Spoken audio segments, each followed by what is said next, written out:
Okay, so a beautiful friend today asked me what it does.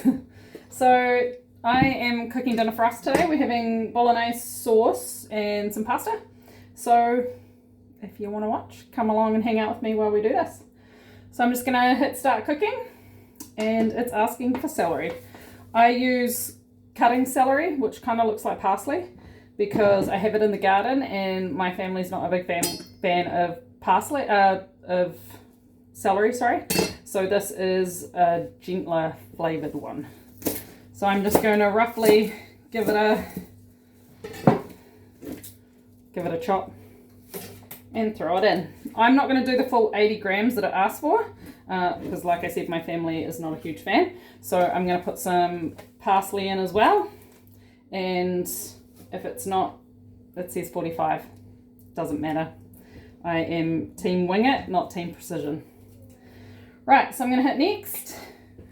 And then I'm going to put this handy dandy lid on when I don't drop it. Lid on. Luckily it landed on the not eating side.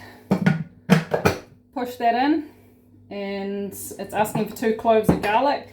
I'm putting 3 or more in because I like it, and again, team wing it. So we're going to hit next. Obviously don't begun. It's asking for a carrot now. 1 carrot approximately. Again, team wing it. If I don't have all that it's asking for, or if I have too much, a little bit over or under is not going to hurt anybody. I'm not bothering to peel it. I'm just top and tailing it. And we're cutting up in big chunkers like that. This is just a particularly big carrot. Otherwise, I'd like thirds it maybe. Carrot. Brown onion. We like onion, and because I didn't use as much celery, I don't mind going over on this one. It's asking me to cut it into halves, so literally throwing it in like that. I'm putting 2 in. You could put 1, you could put more or less, but I like it like this. We're making 6 portions today.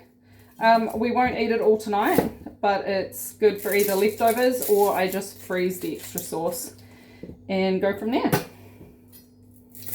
So the thing I love about Thermomix with this kind of recipe is I hate chopping vegetables. I hate cutting things up little. This does it for me, which you're about to see. I'm also going to put some mushrooms in today. It's not asking for it, but we like mushrooms, and it's a good filler if you don't have enough mince. So I'm just cutting the stalks off and halving them. Just make sure there's no dirt on them. You're good to go. I'll probably put 4 or 5 in. So we've got 3, 4, and 5. Just like that. Now it's asking me to put the lid on and insert the measuring cup. Okay, this might be a little bit loud, sorry, so if you don't like noise, turn it down or block your ears. And I'm just spinning the dial round. Here it's got a little pre-programmed speed, so I can just whack it around and it'll stop where it needs to.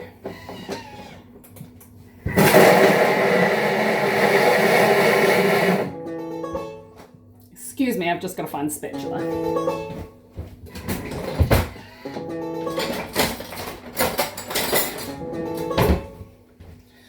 I can't find the Thermomix spatula because it could be anywhere in my kitchen. The kids put away the dishes. So see, it's half chopped it. I'm just going to scrape down the sides and see what the next step is. Yep, scrape down the sides. Okay, so it's going on to the next step, but that's not quite cut up enough for me. I like quite a smooth sauce, and because they're big chunks of carrot, I'm just going to go for another 2 seconds. So you can change the speed, select the chopping wheel, and whack it around. Done. So once these release, I can take it off, and that's chopped it up even more. Okay, so now it's asking me for olive oil, or any kind of olive oil, any kind of oil that you prefer to use. I don't scrimp on the olive oil just because the amount in there is designed to saute the vegetables to a nice level. So that I don't change so much. I would rather go over than under for the olive oil. Next. So this is asking me now to place a simmering basket, which is this little doodacky here. It can be used inside as well for like cooking rice or potatoes for mashing, things like that.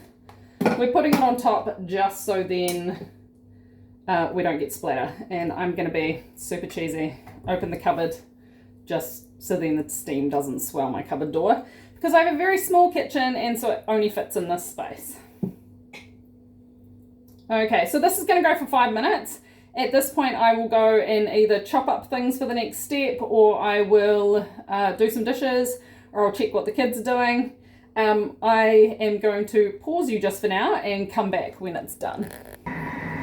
Okay, so this is nearly finished, but I just thought I'd show you that if you aren't sure what the next step's going to be, you can just hit this button here, which is preview, and you can go jump through all of the rest of the recipe to see what's coming next, if there's anything you want to prep while it's cooking. And then when you're ready to go back to where you are, you hit this little green button here and it'll take you exactly back to where you are. We've got about 16 minutes left. 16 seconds left, sorry. So in that 5 minutes, I got the dishwasher on and the washing on, and this just did its thing, stirs itself, right temperature, everything, and it'll beep at me that it's ready for the next step. Ta-da! Okay, so I hit next, and so this is asking for pork mince. I don't ever have pork mince on me. We just use mince completely. And today we have got mince from my dad's place, which is a bit exciting. Bit of Green Heart Ridge mince, which is delish. I know where the cows came from. Sorry, I'm just going to wash my hands after they all got all mincy.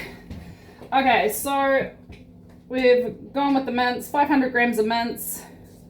Bay leaves, I've got them in the garden, but you can use dry ones or fresh ones. The dry ones tend to break up a bit more, so if you've got space for a bay tree, whether it be in a pot or in the garden, totally worth it. 2 tablespoons of vegetable stock. I'll be right back.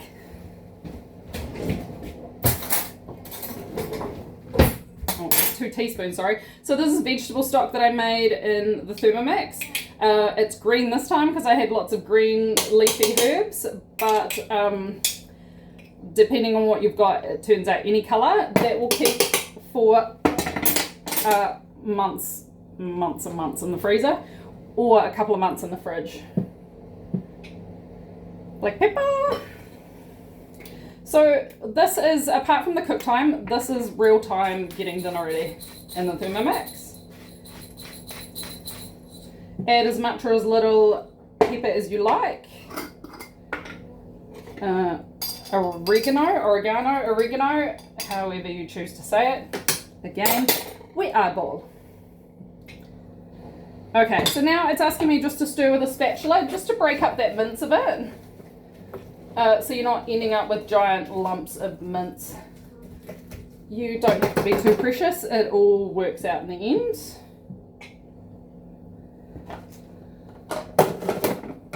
Alrighty. And then another 5 minutes to go do whatever I please.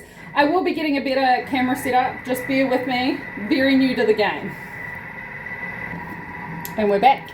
So that's another 5 minutes up, and I would like to say that I went and did something domestic, but I really didn't. I went and read my book for 5 minutes. Trashy fantasy novel, Jess, you know what I'm talking about. Okay, and that's going to beep at me, so I was completely hands-free then. It's cooking, stirring, doing all the things it needs to without any input from me. Alrighty. So the arms have opened up. I can lift it up. Hit next. So it's saying insert the butterfly whisk. That's this little doodacky right here. We use this for whipping, stirring gently. Yeah, great for meringues, pavlovas. I even make butter with this baby. And so it just slots over to the center of the blades. And we give it a little zhuzh to the left. And then we hit next. Some red wine. You don't have to put red wine. You could put a little bit of red wine vinegar or a little bit of cider vinegar. So this is weighing it for me. Again, we may have gone a little overboard, but team wing it, not team precision. Hit next. 100 to 150 grams of tomato paste. I never go through all my little tins, packets, whatever of tomato paste all at once. So I just freeze them, throw them in, do them in a couple of sizes. You can do little ones. I do big ones for this recipe because those are about 50 grams each. I might just put a little one in as well. We don't necessarily need to fill them out. And then that just goes back into the freezer. Hit next. 400 grams. Can of tomatoes, whatever you choose. And then we place the simmering basket on. And that is us for the bolognese sauce. Hit next. It'll cook for 20 minutes. You can extend it if you want it a little bit thicker. We never bother. It's always great to go at 20 minutes. And then that will sit there quite happily until we are ready to eat. You can also reheat it in this if you need to, if it hasn't been in there for very long. Otherwise, just put it into a container in the fridge until you're ready to use it. You can either heat it up in here, or you can heat it up in the microwave if that's how you prefer, or on the stove if that's how you prefer. But this does it for me and I don't have to stir it. So winner, if I remember, I'll put a picture of the final product in the comments. And yeah, that was 11 minutes and 50 seconds of contact time for me, and the rest is done with this baby. Winner. See ya.